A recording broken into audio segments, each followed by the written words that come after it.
एक बार फिर से स्वागत है आप सभी को सफलता गुरु कोचिंग सेंटर में। तो आज की क्लास हम लेकर आए हैं क्लास 10th फिजिक्स यानी कि भौतिकी की चैप्टर 1 प्रकाश का परावर्तन एवं अपवर्तन की तीसरी क्लास। और इससे पहले हम पहली क्लास दूसरी क्लास अपलोड कर चुके हैं। अगर वो क्लास आपने नहीं की है तो इसी वीडियो के डिस्क्रिप्शन में लिंक दिया गया है, आप पहली दूसरी क्लास को देख सकते हैं। तो आइए हम चैप्टर 1 यानी कि आज की तीसरी क्लास को शुरू करते हैं। और तीसरी क्लास को शुरू करने से पहले यदि अभी तक आप लोगों ने हमारे चैनल को सब्सक्राइब नहीं किए है तो चैनल को सब्सक्राइब करके वीडियो को अपने सारे दोस्तों या ग्रुपों के पास शेयर कर दीजिए। और वीडियो कैसा लगा ये कमेंट में ज़रूर बताइए। तो आइए हम सब जानते हैं, किसी भी सवाल को स्टार्ट करने से पहले हम उसी सवाल का क्या पढ़ते हैं, थ्योरी। और ये थ्योरी आपको कॉपी में एक अच्छा खासा नोट्स बना लेना है क्योंकि बोर्ड परीक्षा के लिए काफ़ी महत्वपूर्ण है। तो देखिए मेरे प्रिय विद्यार्थी, थ्योरी में क्या है। तो थ्योरी में लिखे हुए हैं कि अवतल लेंस का आवर्धन m हमेशा 1 से कम होता है। इसका मतलब है कि अवतल लेंस द्वारा बनाया गया प्रतिबिंब हमेशा वस्तु से छोटा होता है। अवतल लेंस के आवर्धन m को इस प्रकार परिभाषित किया जाता है। तो कहने का यह मतलब है कि अवतल लेंस का आवर्धन जो होगा m हमेशा 1 से क्या होगा, कम होगा।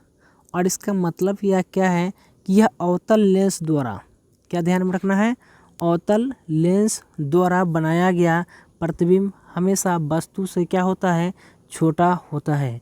और अवतल लेंस के आवर्धन m को इस प्रकार परिभाषित कर सकते हैं कि m बराबर जो होगा वो क्या होगा, v/u। और इसको डिटेल में हम लिख चुके हैं। डिटेल में क्या लिखे हैं ध्यान से देखिएगा। यहाँ पर v जो होगा वो v जो होगा प्रतिबिंब की लेंस से दूरी है। और u जो होगा, u वस्तु की लेंस से दूरी है। और m जो होगा, m क्या है, तो आवर्धन है। तो उम्मीद करते हैं कि आपको यह समझ में आया होगा और इसको याद आप लोग कर लीजिएगा। बहुत ही इम्पोर्टेंट है कि सर m बराबर v/u। और v जो होगा वो प्रतिबिंब की लेंस से दूरी है और u जो है वो वस्तु की लेंस से दूरी है। चलिए नेक्स्ट थ्योरी को पढ़ते हैं। नेक्स्ट थ्योरी और भी है, देखिए ध्यान से। चूँकि अवतल लेंस हमेशा आभासी, सीधा और वस्तु से छोटा प्रतिबिंब बनाता है। और ये भी थ्योरी आपको ध्यान में रखना है मेरे प्रिय विद्यार्थी कि अवतल लेंस जो होगा हमेशा आभासी, सीधा और वस्तु से छोटा प्रतिबिंब बनाता है। इसलिए v हमेशा u से कम होगा। इसका कारण से m का मान हमेशा 1 से कम होगा। तो देखिए बोर्ड परीक्षा में यह सवाल कैसे पूछा जाता है और ये सवाल बहुत ही इम्पोर्टेंट, वेरी इम्पोर्टेंट सवाल है। देखिए यह सवाल ऐसे पूछा जाएगा बोर्ड परीक्षा में और फास्ट में कमेंट बॉक्स में आंसर बताइए क्या होगा। देखिए सवाल है कि अवतल लेंस का आवर्धन 1 बराबर होता है। तो ऑप्शन ए है u/v, ऑप्शन बी है uv, ऑप्शन सी है u+v और ऑप्शन डी है v/u। तो अभी हम आपको क्या समझाए हैं, तो हम आपको यही अभी समझा है कि जो अवतल लेंस का आवर्धन 1 जो बराबर होता है वो क्या होता है, v/u। v/u यानी कि इस सवाल का राइट आंसर होगा option number D will be correct हो जाएगा। चलिए नेक्स्ट कॉन्सेप्ट को समझते हैं। नेक्स्ट कॉन्सेप्ट ये भी बहुत ही इम्पोर्टेंट है, जितना भी हम आपको पढ़ाएंगे बहुत ही इम्पोर्टेंट है। देखिए नेक्स्ट है कि दर्पण सूत्र है। तो दर्पण सूत्र क्या होता है, 1/f बराबर 1/v प्लस 1/u। और यहाँ पर कॉन्सेप्ट में लिखे हैं, देखिएगा ध्यान से, कि जहाँ f जो है, f ये जो f है ये f फोकस दूरी, और ये जो v है ना ये प्रतिबिंब की दूरी, और u जो है ना वो वस्तु की दूरी है।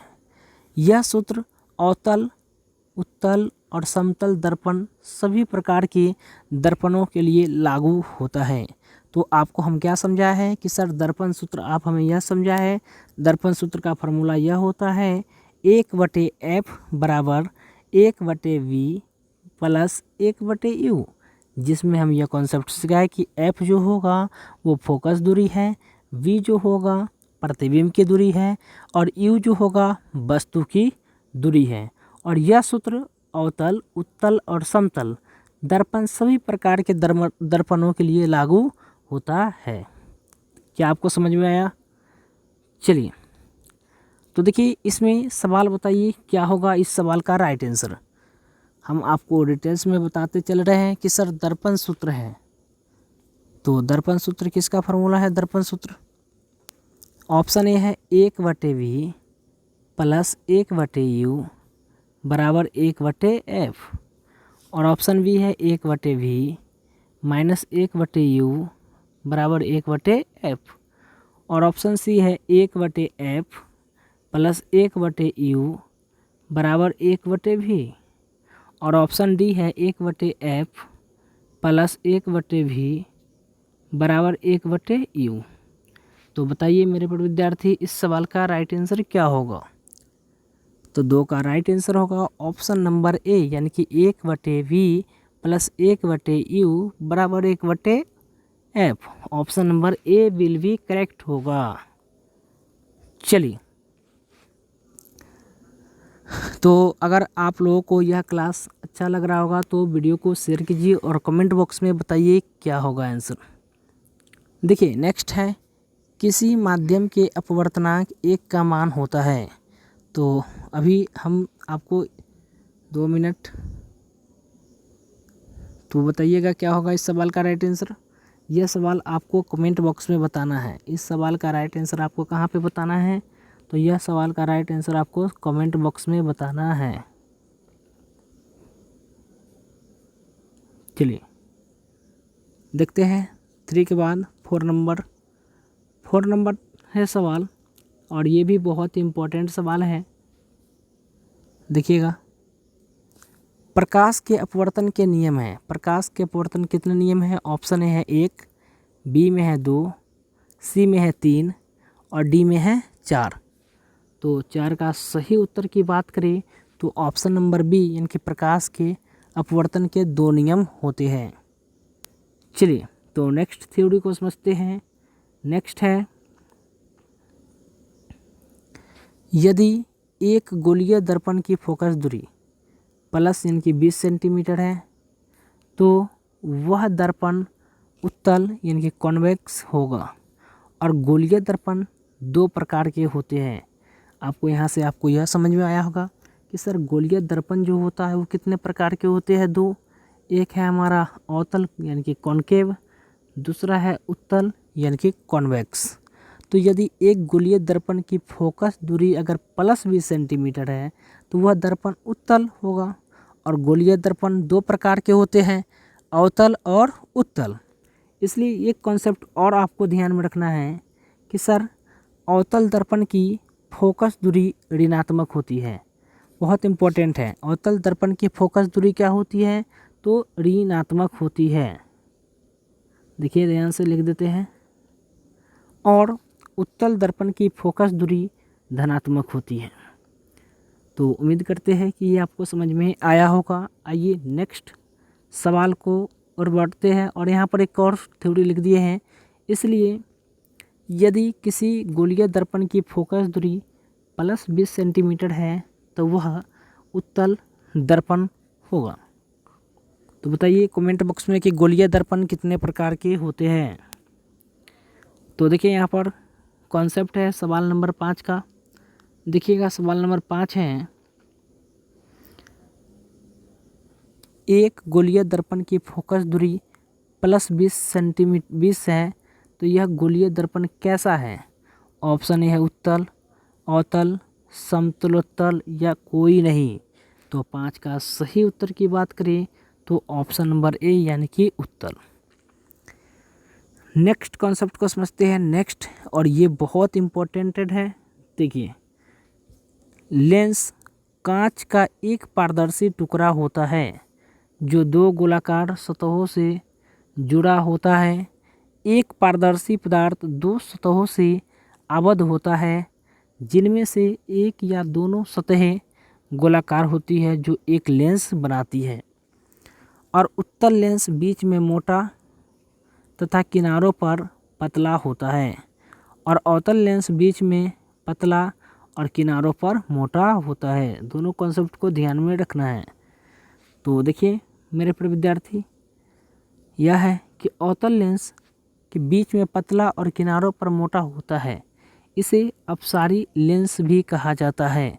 अवतल लेंस को अपसारी लेंस भी कहा जाता है क्योंकि यह इसके माध्यम से गुजरने वाली प्रकाश किरणों को अपसारित करता है और अवतल लेंस अंदर की ओर मुड़ा हुआ होता है, जिससे आने वाली प्रकाश की समानांतर किरणें लेंस से गुजरने के बाद बाहर फैलती हैं।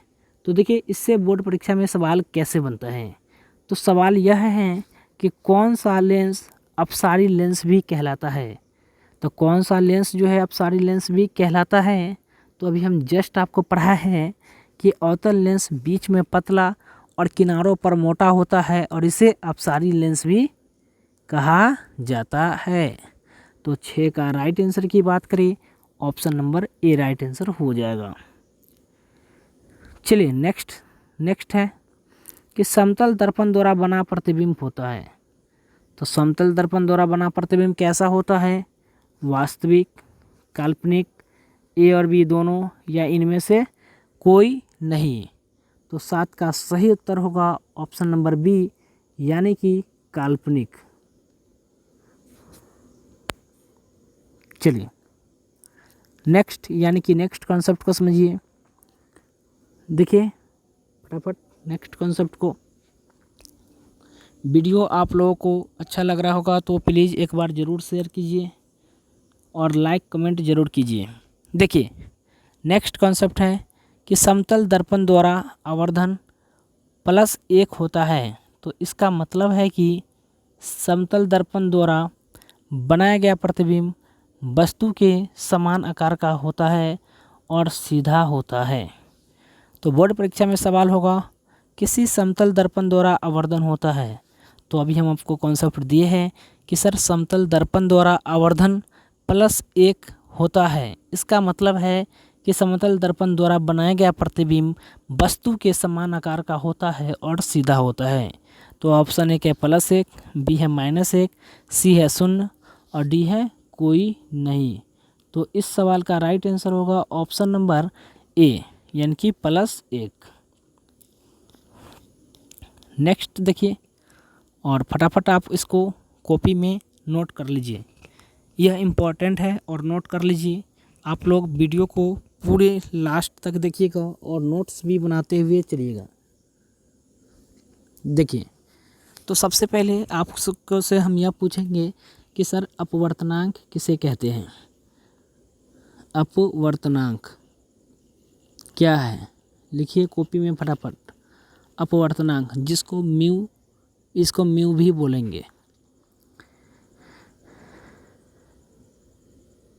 तो देखिए अपवर्तनांक इनकी म्यू, माध्यम में प्रकाश की गति के लिए हवा में प्रकाश की गति के अनुपात को उस माध्यम का अपवर्तनांक कहा जाता है। तो माध्यम में प्रकाश की गति के लिए हवा में प्रकाश की गति के अनुपात को उस माध्यम का क्या कहा जाता है? तो आपको आंसर में लगाना है अपवर्तनांक कहा जाता है। और यह एक कैसी राशि है? तो यह एक आयामहीन राशि है। बताइए कैसी राशि है? तो आयामहीन राशि है। चलिए इसलिए अंग्रेजी में भी हम आपको लिख दिए हैं रिफ्रैक्टिव इंडेक्स म्यू, यानी कि अपवर्तनांक म्यू। अपवर्तनांक में लिखे कि speed of light in air, जिसको C speed of light in medium, यानी कि वी। कहने का मतलब कि वायु में प्रकाश की गति, हिंदी में लिख दिए हैं, हिंदी ध्यान से आप लोग देखिएगा। देखिए तो अपवर्तनांक लिख लीजिएगा कॉपी में, ऐसे लिखिएगा अपवर्तनांक म्यू बराबर वायु में, लिखिए ऐसे, वायु में प्रकाश की गति, वायु में प्रकाश की गति ब्रैकेट में सी लिखना है, और माध्यम में प्रकाश की गति, ब्रैकेट में v लिखना है। और इस प्रकार से आपको अपवर्तनांक का फॉर्मूला याद करना है कि अपवर्तनांक बराबर क्या होता है। तो देखिए नेक्स्ट आगे बढ़ते हैं, और ये बहुत इम्पोर्टेंट है, और ये इसका अगर आपको स्क्रीनशॉट लेना है तो आप इसका स्क्रीनशॉट ले लीजिए, नहीं तो जहाँ भी आप टेबल पर बैठकर पढ़ाई करते हैं यह लिख लीजिए और टेबल की जगह पर चिपका लीजिए। देखिए इधर जो दिए ये क्रमांक है, और ये माध्यम है, और ये अपवर्तक सूचकांक है। तो 1 नंबर में जो है वो है पानी, 2 नंबर में है कांच, 3 नंबर में है निर्वात, और 4 नंबर में है हीरा। तो अगर पानी का अपवर्तनांक पूछा जाएगा तो पानी का अपवर्तनांक क्या है 4/3, और 4/3 है तो 3 में अगर हम 4 से भाग देंगे 3 1 3, 4 में 3 गया 1, दशमलव लगाएंगे 0, 3 3 जा 9, फिर 1 आएगा, फिर 3 3 जा, यानी कि पानी का जो अपवर्तनांक आएगा ना वो क्या निकल कर आएगा 1.3333, बार बार 3 जो है बार बार पुनरावृत्ति होगी। तो पानी का अपवर्तनांक आपको ये ध्यान में रखना है। और कांच का जो अपवर्तनांक है 1.5, निर्वात में होगा 1, और हीरा का जो अपवर्तनांक होगा ना तो वो कितना होगा 2.42। तो अगर आपके बोर्ड परीक्षा में पूछा जाएगा कि बताइए मेरे प्रिय विद्यार्थी कि हीरा का अपवर्तनांक कितना है, तो आपको ऑप्शन में दिया रहेगा 2.42। तो देखिए इससे बोर्ड परीक्षा में भी सवाल बहुत सारा बनता है, इसलिए कॉन्सेप्ट के साथ एक छोटा सा पॉइंट है कि हीरे का अपवर्तनांक जो होगा वो 2.42 है। चलिए एक और कॉन्सेप्ट को समझाना चाहेंगे। अगर आपको क्लास पसंद में आ रहा होगा तो प्लीज़ एक बार शेयर, सब्सक्राइब, कमेंट ज़रूर बताइएगा। देखिए निर्वात में प्रकाश की गति अधिकतम होती है, तो पूछेगा कि प्रकाश की गति अधिकतम किस में होती है, तो आपको क्या लगाना है निर्वात में। 3 × 10⁸ मीटर सेकेंड, और हवा में प्रकाश की गति निर्वात के लगभग समान होती है। तरल पदार्थ में प्रकाश की गति हवा की तुलना में कम होती है, और ठोस में प्रकाश की गति तरल की तुलना में कम होती है। इस प्रकार ठोस का अपवर्तनांक, तरल का अपवर्तनांक और वायु का अपवर्तनांक, तो पहले ठोस का अपवर्तनांक, फिर तरल का अपवर्तनांक और वायु का अपवर्तनांक। और हवा के संबंध में सामग्री का अपवर्तक सूचकांक, हवा के अपवर्तक सूचकांक के लिए सामग्री के अपवर्तक सूचकांक के अनुपात की क्या होता है इक्वल होता है, यानी कि बराबर होता है।